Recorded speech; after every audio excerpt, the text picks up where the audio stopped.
Bab 1. 10 murid baru. Pagi itu, waktu aku masih kecil, aku duduk di bangku panjang di depan sebuah kelas. Sebatang pohon filisium tua yang riang meneduhiku. Ayahku duduk di sampingku, memeluk pundakku dengan kedua lengannya dan tersenyum mengangguk-angguk pada setiap orang tua dan anak-anaknya yang duduk berderet-deret di bangku panjang lain di depan kami. Hari itu adalah hari yang agak penting, hari pertama masuk SD. Di ujung bangku-bangku panjang tadi ada sebuah pintu terbuka. Kosen pintu itu miring karena seluruh bangunan sekolah sudah doyong seolah akan roboh. Di mulut pintu berdiri dua orang guru seperti para penyambut tamu dalam perhelatan.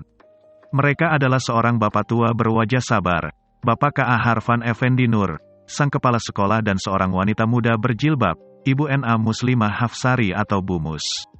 Seperti ayahku, mereka berdua juga tersenyum. Namun, senyum Bu Mus adalah senyum getir yang dipaksakan karena tampak jelas beliau sedang cemas. Wajahnya tegang dan gerak-geriknya gelisah. Ia berulang kali menghitung jumlah anak-anak yang duduk di bangku panjang. Ia demikian khawatir sehingga tak peduli pada peluh yang mengalir masuk ke pelupuk matanya. Titik-titik keringat yang bertimbulan di seputar hidungnya menghapus bedak tepung beras yang dikenakannya, membuat wajahnya coreng-moreng seperti pemeran emban bagi permaisuri dalam Dul Muluk, sandiwara kuno kampung kami. 9 orang, baru 9 orang pamanda guru, masih kurang 1, katanya gusar pada bapak kepala sekolah. Pak Harfan menatapnya kosong. Aku juga merasa cemas. Aku cemas karena melihat Bu Mus yang resah dan karena beban perasaan ayahku menjalar ke sekujur tubuhku. Meskipun beliau begitu ramah pagi ini, tapi lengan kasarnya yang melingkari leherku mengalirkan degup jantung yang cepat. Aku tahu beliau sedang gugup dan aku maklum bahwa tak mudah bagi seorang pria berusia 47 tahun, seorang buruh tambang yang beranak banyak dan bergaji kecil, untuk menyerahkan anak laki-lakinya ke sekolah. Lebih mudah menyerahkannya pada tauke pasar pagi untuk jadi tukang parut atau pada juragan pantai untuk menjadi kuli Kopra 3 agar dapat membantu ekonomi keluarga. Menyekolahkan anak berarti mengikatkan diri pada biaya selama belasan tahun dan hal itu bukan perkara gampang bagi keluarga kami. Kasihan ayahku, maka aku tak sampai hati memandang wajahnya. Barangkali sebaiknya aku pulang saja, melupakan keinginan sekolah, dan mengikuti jejak beberapa abang dan sepupu-sepupuku, menjadi kuli. Tapi agaknya bukan hanya ayahku yang gentar. Setiap wajah orang tua di depanku mengesankan bahwa mereka tidak sedang duduk di bangku panjang itu, karena pikiran mereka, seperti pikiran ayahku. Melayang-layang ke pasar pagi atau ke keramba 4 di tepian laut membayangkan anak lelakinya lebih baik menjadi pesuruh di sana. Para orang tua ini sama sekali tak yakin bahwa pendidikan anaknya yang hanya mampu mereka biayai paling tinggi sampai SMP akan dapat mempercerah masa depan keluarga.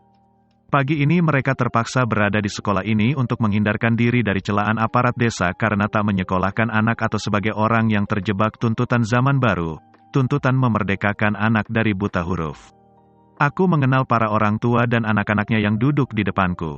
Kecuali seorang anak lelaki kecil kotor berambut keriting merah yang meronta-ronta dari pegangan ayahnya. Ayahnya itu tak beralas kaki dan bercelana kain belacu. Aku tak mengenal anak beranak itu.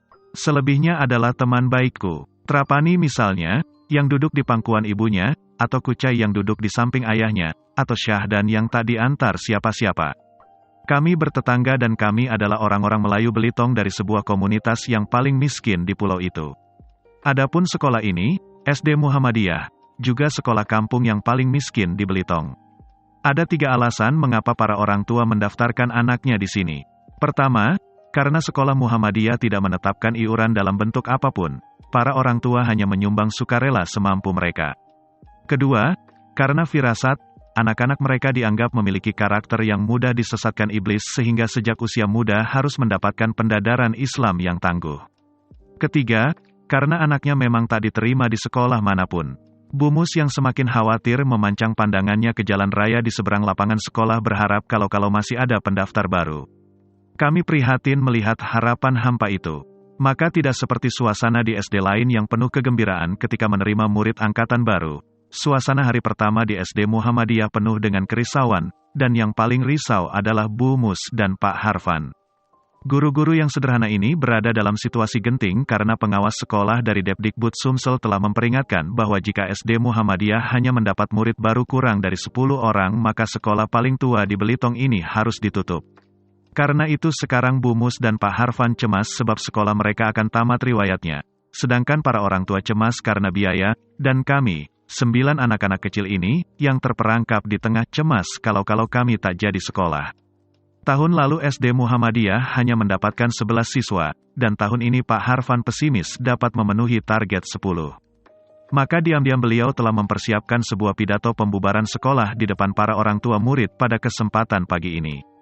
Kenyataan bahwa beliau hanya memerlukan 1 siswa lagi untuk memenuhi target itu menyebabkan pidato ini akan menjadi sesuatu yang menyakitkan hati. Kita tunggu sampai pukul 11, kata Pak Harvan pada Bu Mus dan seluruh orang tua yang telah pasrah. Suasana hening. Para orang tua mungkin menganggap kekurangan 1 murid sebagai pertanda bagi anak-anaknya bahwa mereka memang sebaiknya didaftarkan pada para juragan saja. Sedangkan aku dan agaknya juga anak-anak yang lain merasa amat pedih. Pedih pada orang tua kami yang tak mampu, pedih menyaksikan detik-detik terakhir sebuah sekolah tua yang tutup justru pada hari pertama kami ingin sekolah, dan pedih pada niat kuat kami untuk belajar tapi tinggal selangkah lagi harus terhenti hanya karena kekurangan 1 murid. Kami menunduk dalam-dalam. Saat itu sudah pukul 11 kurang 5 dan Bu Mus semakin gundah. 5 tahun pengabdiannya di sekolah melarat yang amat ia cintai dan 32 tahun pengabdian tanpa pamrih pada Pak Harvan, pamannya, akan berakhir di pagi yang sendu ini. Baru 9 orang pamanda guru, ucap Bu Mus bergetar sekali lagi. Ia sudah tak bisa berpikir jernih. Ia berulang kali mengucapkan hal yang sama yang telah diketahui semua orang. Suaranya berat selayaknya orang yang tertekan batinnya. Akhirnya, waktu habis karena telah pukul 11:05 dan jumlah murid tak juga genap 10. Semangat besarku untuk sekolah perlahan-lahan runtuh. Aku melepaskan lengan ayahku dari pundakku. Sahara menangis terisak-isak mendekap ibunya karena ia benar-benar ingin sekolah di SD Muhammadiyah. Ia memakai sepatu, kaos kaki, jilbab, dan baju, serta telah punya buku-buku, botol air minum, dan tas punggung yang semuanya baru. Pak Harvan menghampiri orang tua murid dan menyalami mereka satu persatu. Sebuah pemandangan yang pilu. Para orang tua menepuk-nepuk bahunya untuk membesarkan hatinya. Mata Bu Mus berkilauan karena air mata yang menggenang. Pak Harvan berdiri di depan para orang tua, wajahnya muram. Beliau bersiap-siap memberikan pidato terakhir. Wajahnya tampak putus asa, namun ketika beliau akan mengucapkan kata pertama Assalamualaikum seluruh hadirin terperanjat karena Tripani berteriak sambil menunjuk ke pinggir lapangan rumput luas halaman sekolah itu. Harun, kami serentak menoleh dan di kejauhan tampak seorang pria kurus tinggi berjalan terseok-seok. Pakaian dan sisiran rambutnya sangat rapi. Ia berkemeja lengan panjang putih yang dimasukkan ke dalam. Kaki dan langkahnya membentuk huruf X sehingga jika berjalan seluruh tubuhnya bergoyang-goyang hebat. Seorang wanita gemuk setengah baya yang berseri-seri susah payah memeganginya. Pria itu adalah Harun, pria jenaka sahabat kami semua, yang sudah berusia 15 tahun. Dan agak terbelakang mentalnya. Ia sangat gembira dan berjalan cepat setengah berlari tak sabar menghampiri kami. Ia tak menghiraukan ibunya yang tercepuk-cepuk 5 kewalahan menggandengnya. Mereka berdua hampir kehabisan napas ketika tiba di depan Pak Harvan. Bapak Guru, kata ibunya terengah-engah. Terimalah Harun, Pak, karena SLB hanya ada di Pulau Bangka, dan kami tak punya biaya untuk menyekolahkannya ke sana. Lagi pula lebih baik kutitipkan dia di sekolah ini daripada di rumah ia hanya mengejar-ngejar anak-anak ayamku. Harun tersenyum lebar memamerkan gigi-giginya yang kuning panjang-panjang. Pak Harvan juga tersenyum. Beliau melirik Bu Mus sambil mengangkat bahunya. Genap 10 orang, katanya. Harun telah menyelamatkan kami dan kami pun bersorak. Sahara berdiri tegak merapikan lipatan jilbabnya dan menyandang tasnya dengan gagah. Ia tak mau duduk lagi. Bu Mus tersipu. Air mata guru muda ini surut dan ia menyeka keringat di wajahnya yang belepotan karena bercampur dengan bedak tepung beras. Bab 2. Antediluvium, ibu muslimah yang beberapa menit lalu sembab, gelisah, dan coreng-moreng kini menjelma menjadi sekuntum krinum gigantem. Sebab tiba-tiba ia mekar sumringah dan posturnya yang jangkung persis tangkai bunga itu. Kerudungnya juga berwarna bunga krinum demikian pula bau bajunya, persis krinum yang mirip bau vanili. Sekarang dengan ceria beliau mengatur tempat duduk kami. Bu Mus mendekati setiap orang tua murid di bangku panjang tadi, berdialog sebentar dengan ramah, dan mengabsen kami. Semua telah masuk ke dalam kelas, telah mendapatkan teman sebangkunya masing-masing, kecuali aku dan anak laki-laki kecil kotor berambut keriting merah yang tak aku kenal tadi. Ia tak bisa tenang. Anak ini berbau hangus seperti karet terbakar. Anak Pakcik akan sebangku dengan Lintang, kata Bu Mus pada ayahku. Oh, itulah rupanya namanya, Lintang, sebuah nama yang aneh. Mendengar keputusan itu Lintang meronta-ronta ingin segera masuk kelas. Ayahnya berusaha keras menenangkannya, tapi ia memberontak, menepis pegangan ayahnya, melonjak, dan menghambur ke dalam kelas mencari bangku kosongnya sendiri. Di bangku itu ia seumpama balita yang dinaikkan ke atas tank, girang tak alang kepalang, tak mau turun lagi. Ayahnya telah melepaskan belut yang licin itu, dan anaknya baru saja meloncati nasib, merebut pendidikan. Bu Mus menghampiri ayah Lintang. Pria itu berpotongan seperti pohon cemara angin yang mati karena disambar petir, hitam, miranggas, kurus, dan kaku. Beliau adalah seorang nelayan, namun pembukaan wajahnya yang mirip orang Busman adalah raut wajah yang lembut, baik hati, dan menyimpan harap. Beliau pasti termasuk dalam sebagian besar warga negara Indonesia yang menganggap bahwa pendidikan bukan hak asasi. Tidak seperti kebanyakan nelayan, nada bicaranya pelan. Lalu beliau bercerita pada Bu Mus bahwa kemarin sore kawanan burung pelintang Pulau Lima mengunjungi pesisir. Burung-burung keramat itu hinggap sebentar di puncak pohon ketapan G6 demi menebar pertanda bahwa laut akan diaduk badai. Cuaca cenderung semakin memburuk akhir-akhir ini, maka hasil melaut tak pernah memadai. Apalagi ia hanya semacam petani penggarap, bukan karena ia tak punya laut, tapi karena ia tak punya perahu. Agaknya selama turun-temurun keluarga laki-laki cemara angin itu tak mampu terangkat dari endemik kemiskinan komunitas Melayu yang menjadi nelayan. Tahun ini beliau menginginkan perubahan dan ia memutuskan anak laki-laki tertuanya, Lintang, tak akan menjadi seperti dirinya. Lintang akan duduk di samping pria kecil berambut ikal yaitu aku, dan ia akan sekolah di sini lalu pulang pergi setiap hari naik sepeda. Jika panggilan nasibnya memang harus menjadi nelayan, maka biarkan jalan kerikil Batu Merah 40 kilometer mematahkan semangatnya. Bau hangus yang kucium tadi ternyata adalah bau sandal Chunghai, yakni sandal yang dibuat dari ban mobil, yang aus karena Lintang terlalu jauh mengayuh sepeda. Keluarga Lintang berasal dari Tanjung Kelumpang, desa nun jauh di pinggir laut. Menuju ke sana harus melewati 4 kawasan pohon nipah, tempat berawa-rawa yang dianggap seram di kampung kami. Selain itu di sana juga tak jarang buaya sebesar pangkal pohon sagu melintasi jalan. Kampung pesisir itu secara geografis dapat dikatakan sebagai wilayah paling timur di Sumatera, daerah minus nun jauh masuk ke pedalaman Pulau Belitung. Bagi Lintang, kota kecamatan, tempat sekolah kami ini, adalah metropolitan yang harus ditempuh dengan sepeda sejak subuh. Ah, anak sekecil itu. Ketika aku menyusul Lintang ke dalam kelas ia menyalamiku dengan kuat seperti pegangan tangan calon mertua yang menerima pinangan. Energi yang berlebihan di tubuhnya serta-merta menjalar padaku laksana tersengat listrik. Ia berbicara tak henti-henti penuh minat dengan dialek Belitung yang lucu, tipikal orang Belitung pelosok. Bola matanya bergerak-gerak cepat dan menyala-nyala.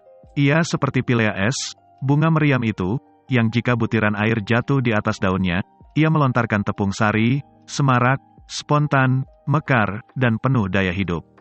Di dekatnya, aku merasa seperti ditantang mengambil ancang-ancang untuk sprint 100 meter. Sekencang apa engkau berlari? Begitulah makna tatapannya. Aku sendiri masih bingung. Terlalu banyak perasaan untuk ditanggung seorang anak kecil dalam waktu demikian singkat. Cemas, senang, gugup, malu, teman baru, guru baru, semuanya bercampur aduk. Ditambah lagi satu perasaan ngilu karena sepasang sepatu baru yang dibelikan ibuku. Sepatu ini selalu kusembunyikan ke belakang. Aku selalu menekuk lututku karena warna sepatu itu hitam bergaris-garis putih, maka ia tampak seperti sepatu sepak bola, jelek sekali. Bahannya pun dari plastik yang keras. Abang-abangku sakit perut menahan tawa melihat sepatu itu waktu kami sarapan pagi tadi. Tapi pandangan ayahku menyuruh mereka bungkam, membuat perut mereka kaku. Kakiku sakit dan hatiku malu dibuat sepatu ini. Sementara itu, kepala Lintang terus berputar-putar seperti burung hantu. Baginya, penggaris kayu 1 meter, vas bunga tanah liat hasil prakarya anak kelas 6 di atas meja Bu Mus, papan tulis lusuh, dan kapur tumpul yang berserakan di atas lantai kelas yang sebagian telah menjadi tanah, adalah benda-benda yang menakjubkan. Kemudian kulihat lagi pria cemara angin itu. Melihat anaknya demikian bergairah ia tersenyum getir. Aku mengerti bahwa Pira yang tak tahu tanggal dan bulan kelahirannya itu gamang membayangkan kehancuran hati anaknya jika sampai drop out saat kelas 2. Atau 3 SMP nanti karena alasan klasik, biaya atau tuntutan nafkah. Bagi beliau pendidikan adalah enigma, sebuah misteri. Dari 4 garis generasi yang diingatnya, baru Lintang yang sekolah. Generasi kelima sebelumnya adalah masa Antediluvium 9, suatu masa yang amat lampau ketika orang-orang Melayu masih berkelana sebagai nomad. Mereka berpakaian kulit kayu dan menyembah bulan. Umumnya Bumus mengelompokkan tempat duduk kami berdasarkan kemiripan. Aku dan Lintang sebangku karena kami sama-sama berambut ikal. Trapani duduk dengan Mahar karena mereka berdua paling tampan. Penampilan mereka seperti para pelantun irama semenanjung idola orang Melayu pedalaman. Trapani tak tertarik dengan kelas. Ia mencuri-curi pandang ke jendela, melirik kepala ibunya yang muncul sekali-sekali di antara kepala orang tua lainnya. Tapi Borek dan Kucai didudukkan berdua bukan karena mereka mirip, tapi karena sama-sama susah diatur. Baru beberapa saat di kelas Borek sudah mencoreng muka Kucai dengan penghapus papan tulis.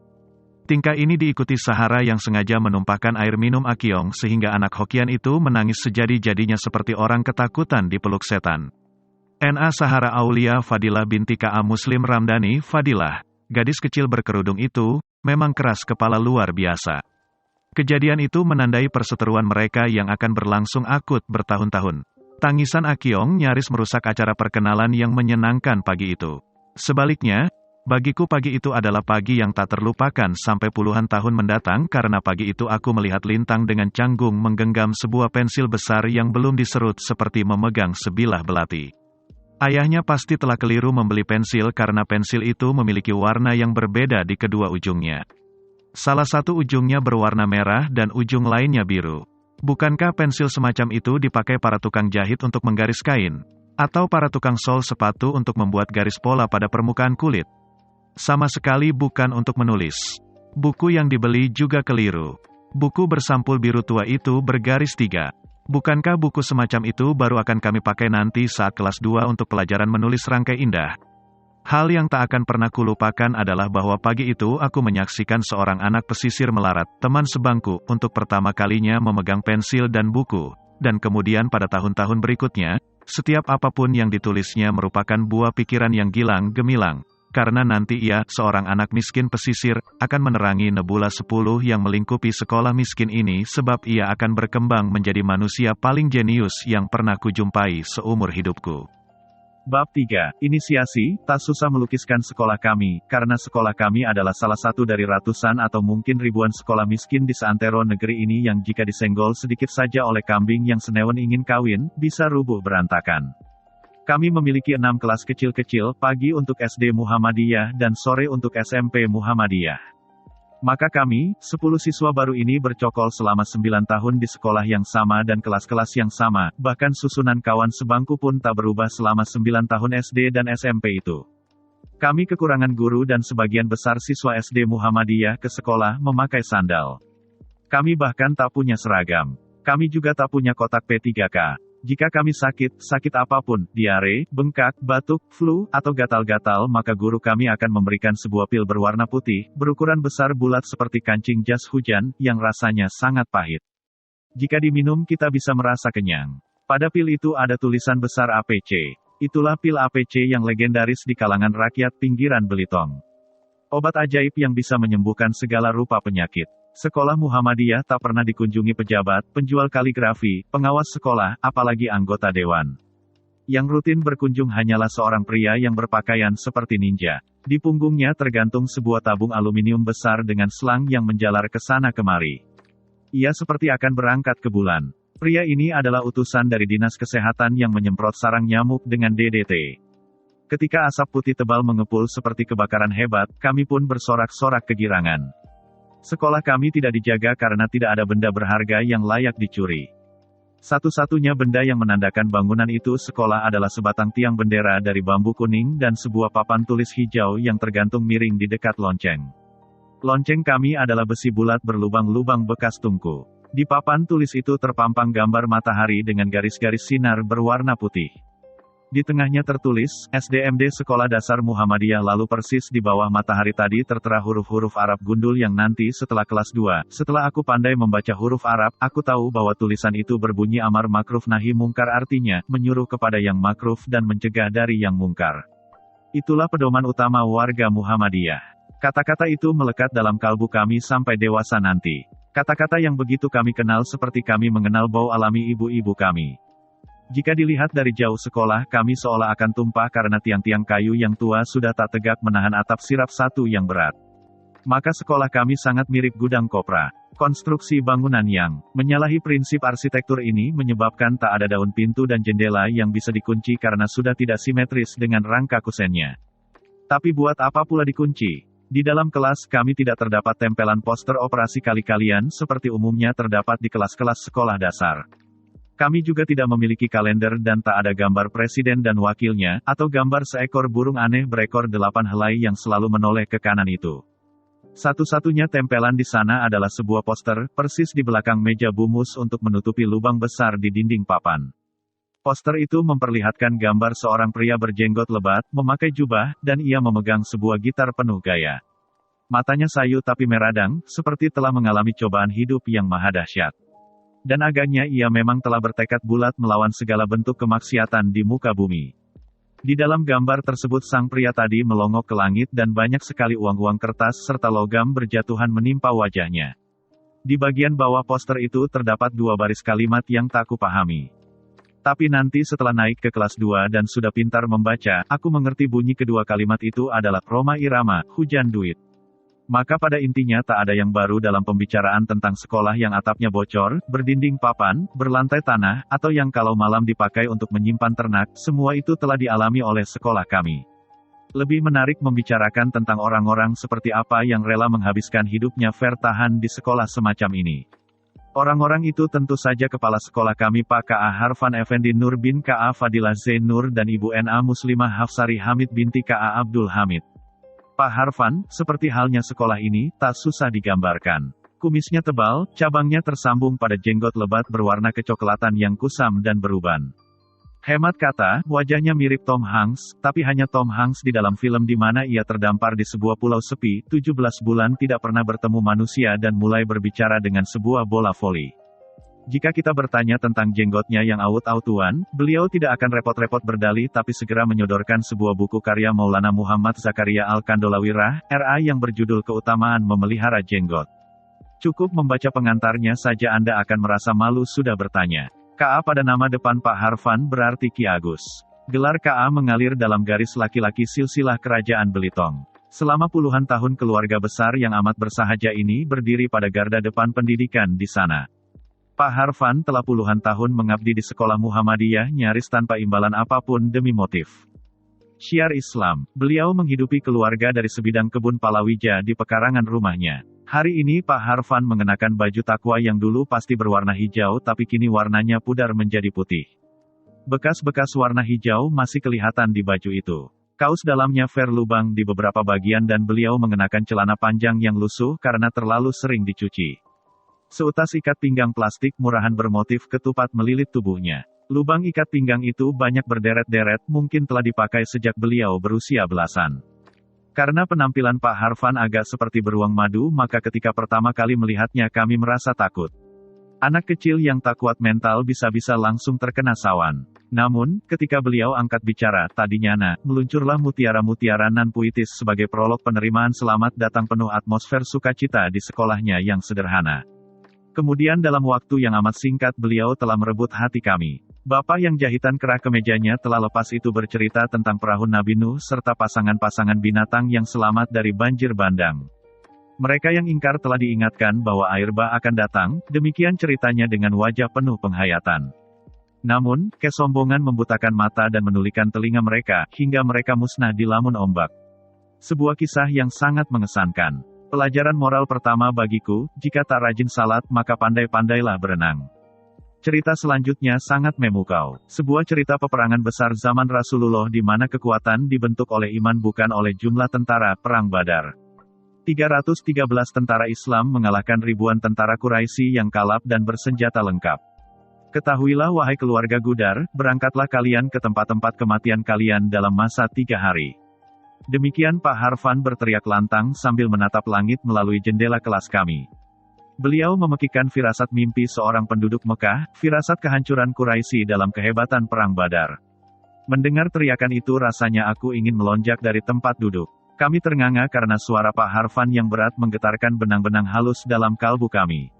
Kami menanti liku demi liku cerita dalam detik-detik menegangkan dengan dada berkobar-kobar ingin membela perjuangan para penegak Islam. Lalu Pak Harfan mendinginkan suasana yang berkisah tentang penderitaan dan tekanan yang dialami seorang pria bernama Zubair bin Awam. Dulu Nun di tahun 1929 tokoh ini bersusah payah, seperti kesulitan Rasulullah ketika pertama tiba di Madinah, mendirikan sekolah dari jerjak kayu bulat seperti kandang. Itulah sekolah pertama di Belitung. Kemudian muncul para tokoh seperti K.A. Abdul Hamid dan Ibrahim bin Zaidin yang berkorban habis-habisan melanjutkan sekolah kandang itu menjadi sekolah Muhammadiyah. Sekolah ini adalah sekolah Islam pertama di Belitung, bahkan mungkin di Sumatera Selatan. Pak Harfan menceritakan semua itu dengan semangat perang Badar sekaligus setenang embusan angin pagi. Kami terpesona pada setiap pilihan kata dan gerak lakunya yang memikat. Ada semacam pengaruh yang lembut dan baik terpancar darinya. Ia mengesankan sebagai pria yang kenyang akan pahit getir perjuangan dan kesusahan hidup, berpengetahuan seluas samudra, bijak, berani mengambil risiko, dan menikmati daya tarik dalam mencari-cari bagaimana cara menjelaskan sesuatu agar setiap orang mengerti. Pak Harfan tampak amat bahagia menghadapi murid, tipikal guru, yang sesungguhnya, seperti dalam lingua asalnya, India, yaitu orang yang tak hanya mentransfer sebuah pelajaran, tapi juga yang secara pribadi menjadi sahabat dan pembimbing spiritual bagi muridnya. Beliau sering menaik turunkan intonasi, menekan kedua ujung meja sambil mempertegas kata-kata tertentu, dan mengangkat kedua tangannya laksana orang berdoa minta hujan. Ketika mengajukan pertanyaan beliau berlari-lari kecil mendekati kami, menatap kami penuh arti dengan pandangan matanya yang teduh seolah kami adalah anak-anak Melayu yang paling berharga. Lalu membisikkan sesuatu di telinga kami, menyitir dengan lancar ayat-ayat suci, menantang pengetahuan kami, berpantun, membelai hati kami dengan wawasan ilmu, lalu diam berpikir seperti kekasih merindu, indah sekali. Beliau menorehkan benang merah kebenaran hidup yang sederhana melalui kata-katanya yang ringan namun bertenaga seumpama titik-titik air hujan. Beliau mengobarkan semangat kami untuk belajar dan membuat kami tercengang dengan petuahnya tentang keberanian pantang menyerah melawan kesulitan apapun. Pak Harfan memberi kami pelajaran pertama tentang keteguhan pendirian, tentang ketekunan, tentang keinginan kuat untuk mencapai cita-cita. Beliau meyakinkan kami bahwa hidup bisa demikian bahagia dalam keterbatasan jika dimaknai dengan keikhlasan berkorban untuk sesama. Lalu beliau menyampaikan sebuah prinsip yang diam-diam menyelinap jauh ke dalam dadaku serta memberi arah bagiku hingga dewasa, yaitu bahwa hiduplah untuk memberi sebanyak-banyaknya, bukan untuk menerima sebanyak-banyaknya. Kami tak berkedip menatap sang juru kisah yang ulung ini. Pria ini buruk rupa dan buruk pula setiap apa yang disandangnya, tapi pemikirannya jernih dan kata-katanya bercahaya. Jika ia mengucapkan sesuatu kami pun terpaku menyimaknya dan tak sabar menunggu untaian kata berikutnya. Tiba-tiba aku merasa sangat fair untung didaftarkan orang tuaku di sekolah miskin Muhammadiyah. Aku merasa telah terselamatkan karena orang tuaku memilih sebuah sekolah Islam sebagai pendidikan paling dasar bagiku. Aku merasa amat beruntung berada di sini, di tengah orang-orang yang luar biasa ini. Ada keindahan di sekolah Islam melarat ini. Keindahan yang takkan kutukar dengan 1000 kemewahan sekolah lain. Setiap kali Pak Harfan ingin menguji apa yang telah diceritakannya kami berebutan mengangkat tangan, bahkan kami mengacung meskipun beliau tak bertanya, dan kami mengacung walaupun kami tak pasti akan jawaban. Sayangnya bapak yang penuh daya tarik ini harus mohon diri. 1 jam dengannya terasa hanya 1 menit. Kami mengikuti setiap inci langkahnya ketika meninggalkan kelas. Pandangan kami melekat tak lepas-lepas darinya karena kami telah jatuh cinta padanya. Beliau telah membuat kami menyayangi sekolah tua ini. Kuliah umum dari Pak Harfan di hari pertama kami masuk SD Muhammadiyah langsung menancapkan tekad dalam hati kami untuk membela sekolah yang hampir rubuh ini, apapun yang terjadi. Kelas diambil alih oleh Bu Mus. Acaranya adalah perkenalan dan akhirnya tibalah giliran Akiong.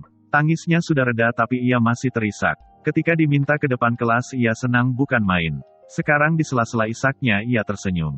Ia menggoyang-goyangkan tubuhnya. Tangan kirinya memegang botol air yang kosong, karena isinya tadi ditumpahkan Sahara, dan tangan kanannya menggenggam kuat tutup botol itu. Silahkan Ananda perkenalkan nama dan alamat rumah, pinta Bu Mus lembut pada anak Hokian itu. Akiong menatap Bu Mus dengan ragu kemudian ia kembali tersenyum. Bapaknya menyeruak di antara kerumunan orang tua lainnya, ingin menyaksikan anaknya beraksi. Namun, meskipun berulang kali ditanya Akiong tidak menjawab sepatah kata pun. Ia terus tersenyum dan hanya tersenyum saja. Silakan Ananda, Bu Mus meminta sekali lagi dengan sabar. Namun sayang Akyong hanya menjawabnya dengan kembali tersenyum. Ia berkali-kali melirik bapaknya yang kelihatan tak sabar. Aku dapat membaca pikiran ayahnya, ayolah anakku, kuatkan hatimu, sebutkan namamu. Paling tidak sebutkan nama bapamu ini, sekali saja. Jangan bikin malu orang Hokian. Bapak Tionghoa berwajah ramah ini dikenal sebagai seorang Tionghoa kebun dua, strata ekonomi terendah dalam kelas sosial orang-orang Tionghoa di Belitung. Namun, sampai waktu akan berakhir Akyong masih tetap saja tersenyum. Bu Mus membujuknya lagi. Baiklah, ini kesempatan terakhir untukmu mengenalkan diri, jika belum bersedia maka harus kembali ke tempat duduk. Akyong malah semakin senang. Ia masih sama sekali tak menjawab. Ia tersenyum lebar, matanya yang sipit menghilang. Pelajaran moral nomor 2, jangan tanyakan nama dan alamat pada orang yang tinggal di kebun.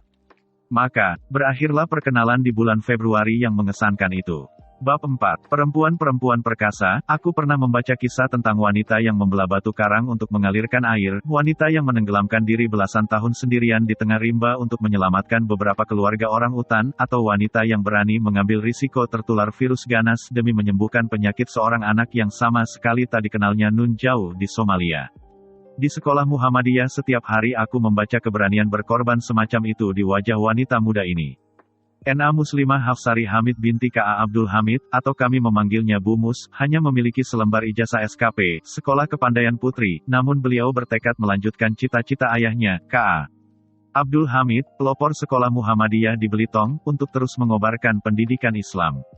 Tekad itu memberinya kesulitan hidup yang tak terkira, karena kami kekurangan guru, lagi pula siapa yang rela diupah beras 15 kilo setiap bulan.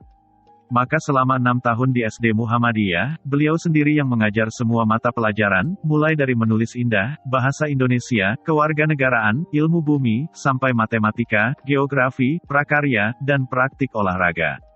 Setelah seharian mengajar, beliau melanjutkan bekerja menerima jahitan sampai jauh malam untuk mencari nafkah, menopang hidup dirinya dan adik-adiknya. Bu Mus adalah seorang guru yang pandai, karismatik, dan memiliki pandangan jauh ke depan. Beliau menyusun sendiri silabus pelajaran budi pekerti dan mengajarkan kepada kami sejak dini pandangan-pandangan dasar moral, demokrasi, hukum, keadilan, dan hak-hak asasi, jauh hari sebelum orang-orang sekarang meributkan soal materialisme versus pembangunan spiritual dalam pendidikan. Dasar-dasar moral itu menuntun kami membuat konstruksi imajiner nilai-nilai integritas pribadi dalam konteks Islam. Kami diajarkan menggali nilai luhur di dalam diri sendiri agar berperilaku baik karena kesadaran pribadi. Materi pelajaran budi pekerti yang hanya diajarkan di sekolah Muhammadiyah sama sekali tidak seperti kode perilaku formal yang ada dalam konteks legalitas institusional seperti Sabta Prasetya atau pedoman-pedoman pengalaman lainnya. Sholatlah tepat waktu, biar dapat pahala lebih banyak, demikian Bu Mus selalu menasihati kami. Bukankah ini kata-kata yang diilhami surah An-Nisa dan telah diucapkan ratusan kali oleh puluhan khatib? Sering kali dianggap sambil lalu saja oleh umat. Tapi jika yang mengucapkannya Bu Mus kata-kata itu demikian berbeda, begitu sakti, berdengung-dengung di dalam kalbu. Yang terasa kemudian adalah penyesalan mengapa telah terlambat salat. Pada kesempatan lain, karena masih kecil tentu saja, kami sering mengeluh mengapa sekolah kami tak seperti sekolah-sekolah lain. Terutama atap, sekolah yang bocor dan sangat menyusahkan saat musim hujan. Beliau tak menanggapi keluhan itu tapi mengeluarkan sebuah buku berbahasa Belanda dan memperlihatkan sebuah gambar. Gambar itu adalah sebuah ruangan yang sempit, dikelilingi tembok tebal yang suram, tinggi, gelap, dan berjeruji. Kesan di dalamnya begitu pengap, angker, penuh kekerasan dan kesedihan. Inilah sel Pak Karno di sebuah penjara di Bandung, di sini beliau menjalani hukuman dan setiap hari belajar, setiap waktu membaca buku. Beliau adalah salah satu orang tercerdas yang pernah dimiliki bangsa ini. Beliau tak melanjutkan ceritanya. Kami tersihir dalam senyap. Mulai saat itu kami tak pernah lagi memprotes keadaan sekolah kami. Pernah suatu ketika hujan turun amat lebat, petir sambar menyambar. Trapani dan Mahar memakai terindak, topi kerucut dari daun lais satu khas tentara Vietcong, untuk melindungi jambul mereka. Kucai, Borek, dan Sahara memakai jas hujan kuning bergambar gerigi metal besar di punggungnya dengan tulisan UPT Bel, Unit Penambangan Timah Belitung, jas hujan jatah PN Timah milik bapaknya. Kami sisanya hampir basah kuyup. Tapi sehari pun kami tak pernah bolos, dan kami tak pernah mengeluh, tidak, sedikit pun kami tak pernah mengeluh. Bagi kami Pak Harfan dan Bu Mus adalah pahlawan tanpa tanda jasa yang sesungguhnya. Merekalah mentor, penjaga, sahabat, pengajar, dan guru spiritual. Mereka yang pertama menjelaskan secara gamblang implikasi amar makruf nahi mungkar sebagai pegangan moral kami sepanjang hayat. Mereka mengajari kami membuat rumah-rumahan dari perdu apit-apit, mengusap luka-luka di kaki kami, membimbing kami cara mengambil wudhu, melongok ke dalam sarung kami ketika kami disunat, mengajari kami doa sebelum tidur, memompa ban sepeda kami, dan kadang-kadang membuatkan kami air jeruk sambal. Mereka adalah ksatria tanpa pamrih, pangeran keikhlasan, dan sumur jernih ilmu pengetahuan di ladang yang ditinggalkan. Sumbangan mereka laksana manfaat yang diberikan pohon filisium yang menaungi atap kelas kami. Pohon ini meneduhi kami dan dialah saksi seluruh drama ini. Seperti guru-guru kami, filisium memberi napas kehidupan bagi ribuan organisme dan menjadi tonggak penting mata rantai ekosistem. Bab 5, The Tower of Babel, jumlah orang Tionghoa di kampung kami sekitar sepertiga dari total populasi. Ada orang Ke, ada orang Hokkien, ada orang Tongsan, dan ada yang tak tahu asal-usulnya. Bisa saja mereka yang lebih dulu mendiami pulau ini daripada siapapun. Aichang, Pok, Kiau, dan Haknai, seluruhnya adalah perangkat penambangan timah primitif yang sekarang dianggap temuan arkeologi, bukti bahwa nenek moyang mereka telah lama sekali berada di Pulau Belitung. Komunitas ini selalu tipikal, rendah hati dan pekerja keras. Meskipun jauh terpisah dari akar budayanya, namun mereka senantiasa memelihara adat istiadatnya, dan di Belitung mereka beruntung karena mereka tak perlu jauh-jauh datang ke Jincanying kalau hanya ingin melihat tembok besar Cina. Persis bersebelahan dengan toko-toko kelontong milik warga Tionghoa ini berdiri tembok tinggi yang panjang dan di sana sini tergantung papan peringatan, dilarang masuk bagi yang tidak memiliki hak. Di atas tembok ini tidak hanya ditancapi pecahan-pecahan kaca yang mengancam tapi juga dililitkan 4 jalur kawat berduri seperti di Kamp Auschwitz. Namun, tidak seperti tembok besar Cina yang melindungi berbagai dinasti dari serbuan suku-suku Mongol di utara, di Belitung tembok yang angkuh dan berkelak-kelok sepanjang kiloan meter ini adalah pengukuhan sebuah dominasi dan perbedaan status sosial. Di balik tembok itu terlindung sebuah kawasan yang disebut Gedong, yaitu negeri asing yang jika berada di dalamnya orang akan merasa tak sedang berada di Belitung. Dan di dalam sana berdiri sekolah-sekolah PN. Sekolah PN adalah sebutan untuk sekolah milik PN, perusahaan negara. Timah, sebuah perusahaan yang paling berpengaruh di Belitung, bahkan sebuah hegemoni lebih tepatnya, karena Timah adalah denyut nadi pulau kecil itu. Suatu sore seorang gentleman keluar dari balik tembok itu untuk berkeliling kampung dengan sebuah Chevrolet Corvette, lalu esoknya di depan sebuah majelis ia mencibir. Tak satu pun kulihat ada anak muda memegang pacul. Tak pernah kulihat orang-orang muda demikian malas seperti di sini. Apa dia kira kami bangsa petani? Kami adalah buru-buru tambang yang bangga, padi tak tumbuh di atas tanah-tanah kami yang kaya material tambang. Laksana The Tower of Babel, yakni Menara Babel, metafora tangga menuju surga yang ditegakkan bangsa Babilonia sebagai perlambang kemakmuran 5.600 tahun lalu, yang berdiri arogan di antara sungai Tigris dan Efrat di tanah yang sekarang disebut Irak. Timah di Belitung adalah menara gading kemakmuran berkat Tuhan yang menjalar sepanjang semenanjung Malaka, tak putus-putus seperti jalinan urat di punggung tangan. Orang Melayu yang merogohkan tangannya ke dalam lapisan dangkal aluvium, hampir di sembarang tempat akan mendapati lengannya berkilauan karena dilumuri ilmenit atau timah kosong. Bermil-mil dari pesisir, Belitung tampak sebagai garis pantai kuning berkilauan karena biji-biji timah dan kuarsa yang disirami cahaya matahari. Pantulan cahaya itu adalah citra yang lebih kemilau dari riak-riak gelombang laut dan membentuk semacam fatamorgana pelangi sebagai mercusuar yang menuntun para nakhoda. Tuhan memberkahi Belitung dengan timah bukan agar kapal yang berlayar ke pulau itu tidak menyimpang ke Laut Cina Selatan, tetapi timah dialirkannya ke sana untuk menjadi mercusuar bagi penduduk pulau itu sendiri. Adakah mereka telah semena-mena pada rezeki Tuhan sehingga nanti terlunta-lunta seperti dikala Tuhan menguji bangsa Lemuria? Kilau itu terus menyala sampai jauh malam. Eksploitasi timah besar-besaran secara non-stop diterangi ribuan lampu dengan energi jutaan kilowatt. Jika disaksikan dari udara di malam hari Pulau Belitung tampak seperti familia besar tinapur, yakni ubur-ubur yang memancarkan cahaya terang berwarna biru dalam kegelapan laut, sendiri, kecil, bersinar indah, dan kaya raya. Belitung melayang-layang di antara Selat Gaspar dan Karimata Bak Mutiara dalam tangkupan kerang. Dan terberkatilah tanah yang dialiri timah karena ia seperti knautia yang dirubung beragam jenis lebah madu. Timah selalu mengikat material ikutan, yakni harta karun tak ternilai yang melimpah ruah, granit, zirkonium, silika, topas, titanium, clay, emas, kuarsa. Semuanya berlapis-lapis, meluap-luap, beribu-ribu ton di bawah rumah-rumah panggung kami. Kekayaan ini adalah bahan dasar kaca berkualitas paling tinggi, biji besi dan titanium 20 yang bernas, material terbaik untuk superkonduktor, timah 0 ilmenit yang digunakan laboratorium roket NASA sebagai materi anti panas ekstrim, zirconium sebagai bahan dasar produk-produk tahan api, emas murni dan timah hitam yang amat mahal, bahkan kami memiliki sumber tenaga nuklir, uranium yang kaya raya. Semua ini sangat kontradiktif dengan kemiskinan turun-temurun penduduk asli Melayu Belitung yang hidup berserakan di atasnya. Kami seperti sekawanan tikus yang paceklik di lumbung padi. Belitung dalam batas kuasa eksklusif PN Timah adalah kota Praja Konstantinopel yang makmur. PN adalah penguasa tunggal Pulau Belitung yang termasyhur di seluruh negeri sebagai Pulau Timah. Nama itu tercetak di setiap buku geografi atau buku himpunan pengetahuan umum pustaka wajib sekolah dasar. PN amat kaya, ia punya jalan raya, jembatan, pelabuhan, real estate, bendungan, dok kapal, sarana telekomunikasi, air, listrik, rumah-rumah sakit, sarana olahraga, termasuk beberapa padang golf, kelengkapan sarana hiburan, dan sekolah-sekolah. PN menjadikan Belitung sebuah pulau kecil, seumpama desa perusahaan dengan aset triliunan rupiah. PN merupakan penghasil timah nasional terbesar yang mempekerjakan tak kurang dari 14.000 orang. Ia menyerap hampir seluruh angkatan kerja di Belitung dan menghasilkan devisa jutaan dolar. Lahan eksploitasinya tak terbatas. Lahan itu disebut kuasa penambangan dan secara ketat dimonopoli. Legitimasi ini diperoleh melalui pembayaran royalti, lebih pas disebut upeti, miliaran rupiah kepada pemerintah. PN mengoperasikan 16 unit Emmer Bagger atau kapal keruk yang bergerak lamban, mengorek isi bumi dengan 150 buah mangkuk-mangkuk baja raksasa, siang malam mirambah laut, sungai, dan rawa-rawa, bersuara mengerikan laksana kawanan dinosaurus.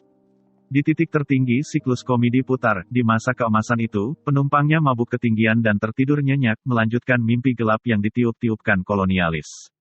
Sejak zaman penjajahan, sebagai platform infrastruktur ekonomi, PN tidak hanya memonopoli faktor produksi terpenting tapi juga mewarisi mental bobrok feodalistis ala Belanda. Sementara seperti sering dialami oleh warga pribumi dimanapun yang sumber daya alamnya dieksploitasi habis-habisan, sebagian komunitas di Belitung juga termarginalkan dalam ketidakadilan kompensasi tanah ulayah, persamaan kesempatan, dan trickle-down effects.